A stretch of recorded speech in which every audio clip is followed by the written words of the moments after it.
सत्कर्म किया जाएगा तो समझ लीजिए सारा सत्कर्म तो यजमान को प्राप्त हो जाएगा। ये निश्चित है। हमें इतना सत्कर्म करना है कि उनको भी दे सकें और हम स्वयं के लिए भी बचा सकें।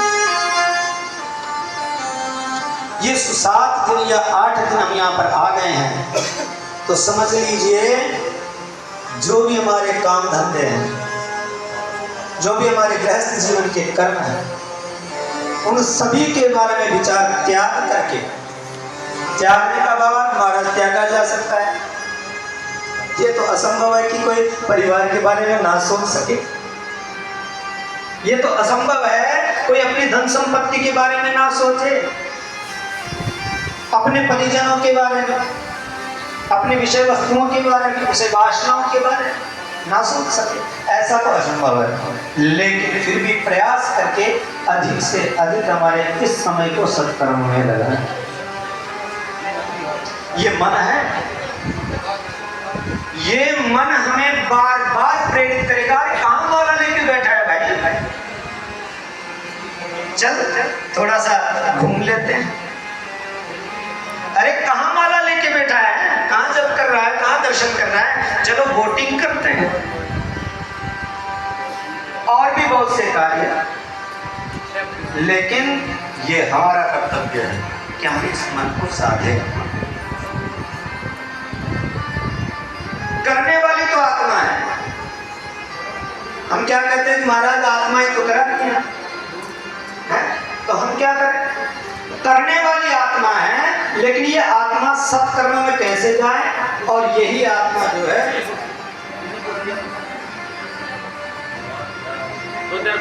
दुष्कर्मों की ओर कैसे चली जाती है। देखिए ये आत्मा, ये जो जीव है जिसको हम आत्मा कहते हैं, ये जीव इस संसार में भ्रमणशील है। ये अपने निवास योग्य स्थान ढूंढता है कि मैं कहाँ रहूं।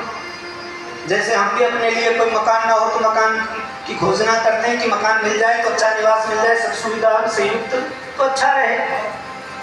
वैसे ये जीव ढूंढता है कि सभी सुविधाओं से युक्त कोई हमें रहने का ठिकाना मिल जाए। ये बार बार कभी पक्षी योनि में, कभी कीट योनि में, कभी सरीसृप योनि में, सभी योनियों में भ्रमण कर करके देखता है और त्यागता जाता है कि नहीं भैया ये ठीक, इसमें ये कमी है, नहीं ये भी ठीक नहीं, इसमें ये कमी है।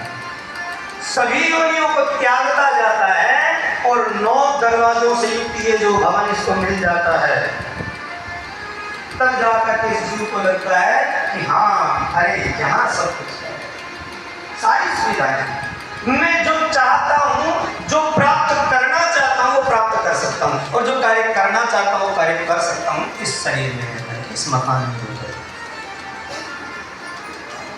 इस भवन में निवास करता है। शास्त्रों में उल्लेख आया है कि इस मकान में आते ही जब जीव इसमें भ्रमण करने लगता है, निवास करने लगता है, तभी उसकी शादी हो जाती है, उस जीव की, उसका विवाह हो जाता है। किससे? बुद्धि से। आत्मा का विवाह हुआ है बुद्धि से, बुद्धि से संबंध जुड़ गया। आत्मा पुल्लिंग रूप है, आत्मा स्त्रीलिंग रूप नहीं, आत्मा पुल्लिंग रूप है। ये तो जैसी काया धारण कर लेता है उसके बाद इसको स्त्रीलिंग या पुल्लिंग कहा जाता है। शरीर में प्रवेश करते ही विवाह कर लिया आत्मा से, ये बुद्धि से। अब बुद्धि पत्नी है, और ये तो आप भी जानते हैं और हम भी जानते हैं, सबके घर घर की कहानी है कि घर में किसकी चलती है? पत्नी। महाराज पत्नी कहे आलू टमाटर लाओ तो लाना पड़े, ना लाओ तो रोटी कौन दे? तो ये आत्मा भी इस बुद्धि के वशीभूत हो जाती है। जैसे बुद्धि कहे वैसे आत्मा करती है। बुद्धि कहती है कि बैठ जाओ तो बैठती है, खड़े हो जाओ तो खड़े हो जाता है। ये जो आत्मा है, ये जो जीव है। लेकिन ये बुद्धि ये सती नहीं है, ये सती सावित्री नहीं है, इसका एक प्रेमी है जिसका नाम है मन। ये बुद्धि मन में लगी हुई है और बुद्धि मन के आसक्त है। मन कहे वो बुद्धि करती है, जो मन कहता है वही बुद्धि आत्मा को कहती है। देखो साहब ऐसा करो,